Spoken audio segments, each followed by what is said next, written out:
Tirupati press club లో సోమవారం ఏర్పాటు చేసిన మీడియా సమావేశంలో వారు మాట్లాడారు. తిరుపతిలోని సంజయ్ గాంధీ కాలనీలోని 2-5-746/3 నెంబర్ గల ఇంటిలో తమ కుటుంబం జీవనం సాగిస్తున్నామని వారు తెలియజేశారు. ఇంటికి సంబంధించిన రుసుములు సైతం తాము చెల్లిస్తున్నామని తెలిపారు. కాగా 1991లో యాలమూరి శ్రీనివాసులరెడ్డి, చంద్రశేఖర్ రెడ్డి అనే వ్యక్తులు తమపై దౌర్జన్యం చేసి కబ్జా చేసేందుకు ప్రయత్నించారని వారు పేర్కొన్నారు. అయితే 1996 సంవత్సరంలో కోర్టు తీర్పు ఇచ్చిందని స్పష్టం చేశారు. అనంతరం 2000 సంవత్సరంలో టి రాజేశ్వరి తమ ఇంటి స్థలాన్ని ఆక్రమించుకునేందుకు తప్పుడు పత్రాలతో కోర్టుకు వెళ్లగా తమకే తీర్పు వచ్చిందని తెలిపారు. తమ పూరి గుడిసెను రేకులతో మరమ్మతు చేసుకునే సమయంలోపు గోపీకృష్ణ అనే వ్యక్తి తమపై దౌర్జన్యం చేస్తూ దాడులకు పాల్పడుతున్నారని వాళ్లు భయం వ్యక్తం చేశారు.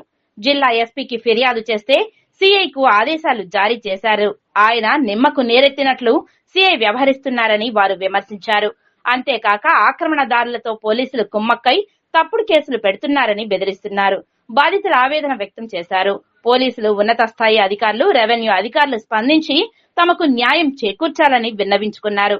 ఈ విలేకరుల సమావేశంలో బాధితుల కుటుంబీకుల సభ్యులు పాల్గొన్నారు. 2011లో మాది పూరీలు ఇలా ఉన్నింది. దీన్ని కొట్టేసి రేకులు వేసుకుంటా అంటే అప్పుడు పోలీసు వాళ్ళతో మళ్ళీ ఆపించినారు.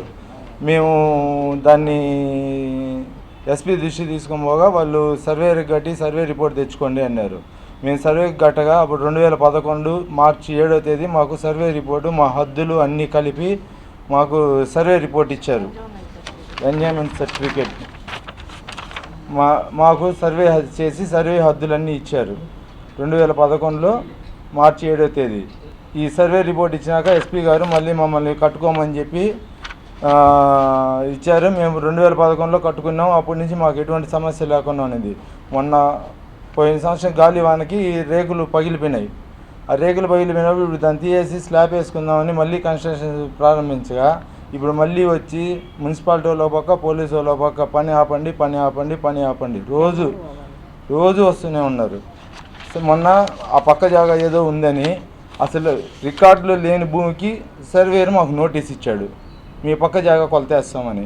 మేము వాళ్ళకి ఒకటే చెప్పాం, మీరు సర్వే నోటీస్ ఇచ్చారు, మాకు తీసుకున్నాం, మా జాగాలో నుంచి వెళ్ళొద్దండి, అతను ఏ జాగాకు సర్వే కట్టుకుంటే ఆ సర్వేలో చేసుకోండి సార్ అనేసి మేము గట్టిగా నిలదీసినాం. ఎంఆర్ఓ, ఆర్ఐ గారు అందరూ వచ్చారు. ఆ రోజు 4 రోజులకు ముందు ఇది జరిగింది.